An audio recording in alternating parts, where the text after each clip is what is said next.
Good morning Himachal वासियों। तो हाजिर हुए हैं सुबह की प्रमुख खबरों के साथ। तो इससे पहले खबरों का अध्ययन विस्तृत रूप से करें, निवेदन रहेगा कृपया चैनल को जरूर सब्सक्राइब करें। तो प्रस्तुत हैं आज सुबह की प्रमुख खबरें। टेलीस्कोपिक कार्टन इस्तेमाल करने की छूट नहीं देगी सरकार, आदेश नहीं मानने पर होगी कार्रवाई। हिमाचल प्रदेश में सरकार सेब की पैकिंग के लिए टेलीस्कोपिक कार्टन के इस्तेमाल की छूट नहीं देगी। मंडियों में सेब सिर्फ यूनिवर्सल कार्टन में बिकेगा। प्रदेश के बाहर की मंडियों के लिए भी टेलीस्कोपिक कार्टन में सेब ले जाने पर रोक रहेगी। ट्रकों में टेलीस्कोपिक कार्टन मिला तो ट्रांसपोर्टर और जिसका सेब होगा दोनों पर कार्रवाई होगी। सेब सीजन के दौरान यूनिवर्सल कार्टन को सख्ती से लागू करने के लिए सरकार ने पूरी तैयारी कर ली है। मंडियों में सेब यूनिवर्सल कार्टन में वजन के हिसाब से बिकेगा। अब हिमाचल के शहरी निकायों में खुले में नहीं जला सकेंगे कचरा, यह होगी सजा।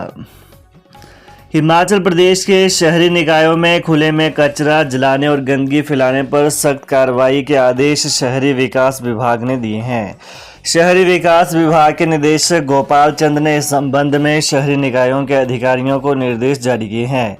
शहरी विकास विभाग के निदेशालय में स्वच्छ भारत मिशन पर 2 दिवसीय समीक्षा बैठक का आयोजन किया गया। समीक्षा बैठक के दौरान ये दिशा निर्देश दिए गए हैं। इस दौरान अधिकारियों को खुले स्थानों पर कूड़ा फेंकने को लेकर भी सख्त कार्रवाई करने के आदेश दिए हैं। ऐसे लोगों पर नियमों के तहत 500 से लेकर 25,000 रुपये तक का जुर्माना किया जा सकता है। इसके अलावा शहरी निकायों में गीले और सूखे कचरे का निष्पादन सही तरीके से करने को लेकर भी निर्देश दिए गए हैं। बैठक में शहरी निकायों में सफाई व्यवस्था को दुरुस्त करने को लेकर भी विशेष अभियान चलाने के दिशा निर्देश दिए गए हैं। 46 साल से तारीख पर तारीख पुलिस के हाथ नहीं लगे 1236 मुलजिम। हिमाचल प्रदेश में 46 साल से लंबित आपराधिक मामलों में अदालतें तारीख पर तारीख देते थक गईं। अब मामले की पत्रावालियां मुलजिमों का इंतजार करेंगी। इन वर्षों में तारीखें बहुत लगी पर पुलिस मुलजिम को पेश नहीं कर सकी। मजबूरन अदालत को कार्रवाई स्थगित करनी पड़ी। कोर्ट ने पत्रावलियों को दफ्तर में सुरक्षित रखने का आदेश दे दिया। अब इन फाइलों पर तब तक तारीखें नहीं लगेंगी जब तक पुलिस को मुलजिम मिल नहीं जाते। संजौली में चिट्टे के साथ पंजाब के 4 युवक गिरफ्तार। अमृतसर के रहने वाले हैं सभी आरोपी। राजधानी शिमला में पंजाब से चिट्टे की तस्करी करके युवाओं को नशे का आदी बनाया जा रहा है। जिला पुलिस ने पिछले कल संजौली चौक में पंजाब के 4 युवकों को 170 ग्राम चिट्टे के साथ गिरफ्तार किया है। चिट्टे की कीमत 5 से 6 लाख रुपए बताई जा रही है। चारों आरोपी पंजाब के रहने वाले हैं। नशे की गिरफ्त में आए छात्रों की काउंसलिंग करेगा शिक्षा विभाग। उच्च शिक्षा विभाग ने स्कूलों में एंटी ड्रग स्क्वाड के गठन के आदेश दिए हैं। सभी हाई व वरिष्ठ माध्यमिक स्कूलों में इसका गठन करने को कहा गया है। इसमें शिक्षक, छात्र, एसएमसी के अध्यक्ष, अभिभावकों व स्थानीय प्रतिनिधियों को शामिल किया जा सकता है। स्क्वाड ऐसे बच्चों को चिन्हित करेगा जो नशे की गिरफ्त में है और उनकी काउंसलिंग करवाएगा।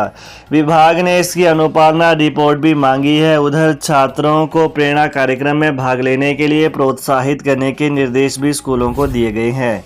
यह कार्यक्रम गुजरात में होने जा रहा है। 10 राज्यों के 20 छात्रों को इसमें बुलाया गया है। ऐसे में शिक्षा विभाग ने जिलों को इसके लिए छात्रों के नाम भेजने को कहा है। बता दें इसमें 10 छात्र और 10 छात्राओं को शामिल किया जाएगा। नाबालिग छात्रा से दुराचार, पीड़िता ने बच्चे को दिया जन्म। शिमला जिला के एक क्षेत्र में नाबालिग लड़की के साथ दुराचार का मामला सामने आया है। दुष्कर्म के बाद नाबालिग गर्भवती हो गई।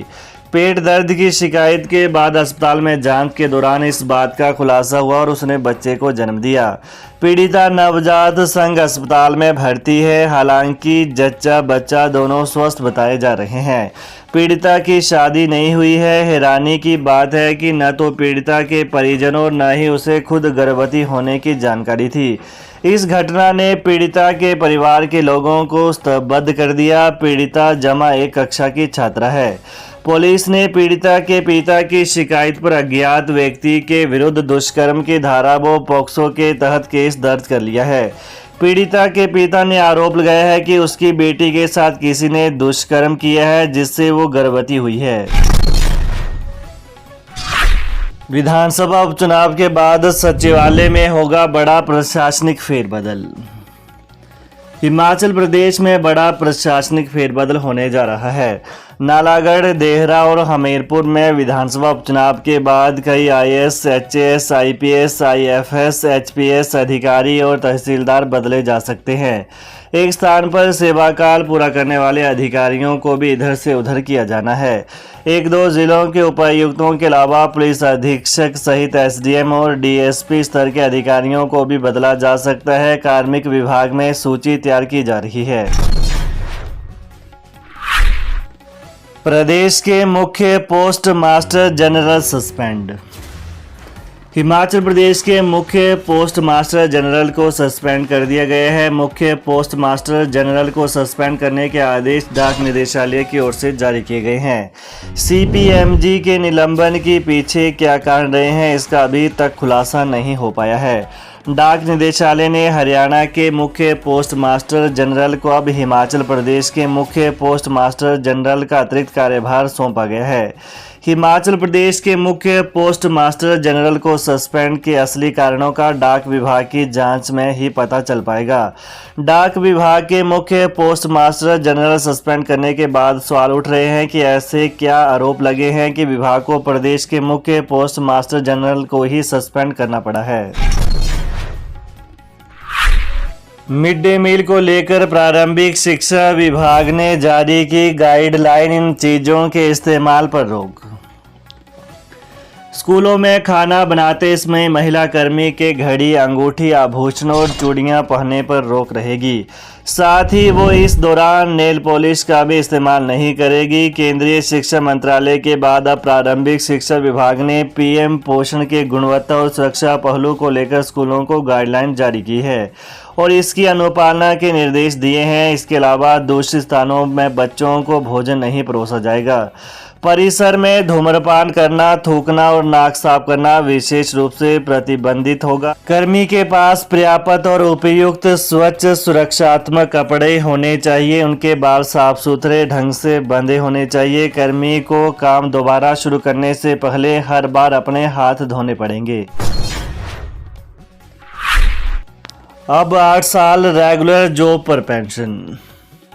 हिमाचल सरकार में 10 साल की रेगुलर सर्विस के बाद पेंशन के लिए पात्रता बनती है, लेकिन डेली वेजेस यानी दिहाड़ीदारों के मामले में अब 8 साल में ही पेंशन की पात्रता बन जाएगी।